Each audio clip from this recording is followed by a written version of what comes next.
உங்க சிகக்காய் யூஸ் பண்ணா மட்டும் எப்படி இந்த அளவுக்கு முடி ரொம்பவே சாஃப்ட்டா, சில்கியா இருக்கு அப்படின்னு சொல்லிட்டு நெறைய கஸ்டமர்ஸ் கேட்குறீங்க.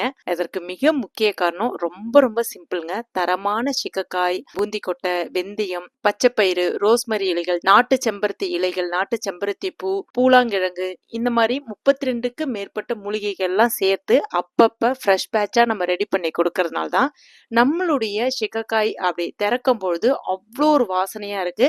அது நீங்க நார்மல் தண்ணீரோடையோ இல்லனா சாதம் வடித்த கஞ்சி தண்ணீரோட மிக்ஸ் பண்ணி தலைக்கு அப்ளை பண்ணி நீங்க ஹேர் வாஷ் பண்ணும்போது உங்களுடைய ஹேர் வந்து நல்ல சில்கியா சாஃப்டா இருக்கு. அழுக்கு எல்லாமே நீங்கிடுது. தலையில இருக்கக்கூடிய பொடுகுகளும் நீங்கிடுது. முக்கியமா உங்களுடைய ஹேர் ஃபாலையும் கண்ட்ரோல் பண்ணும். உங்களுடைய முடிவுக்கு நல்ல ஒரு நெகிழ்வுத்தன்மையை கொடுக்கும். உங்களுடைய முடியோடைய வேர் கால்கள்ல இருக்கக்கூடிய ஊட்டச்சத்து எந்த விதத்திலையும் குறையாம இருக்கிறதுனால உங்களுடைய முடி உதிர்வையும் நிறுத்தும், முடி வளர்ச்சியையும் தூண்டும். ரொம்ப சிம்பிள் கான்செப்ட் தான். கண்டிப்பா ட்ரை பண்ணி பாருங்க. நிறைய ஃபீட்பேக் இருக்கு. ஸ்கிரீன்ல தெரியக்கூடிய வெப்சைட் அட்ரஸ்ல உள்ள வாட்ஸ்அப் நம்பர்லயே போய் பர்ச்சேஸ் பண்ணிக்கலாம். தேங்க்யூ.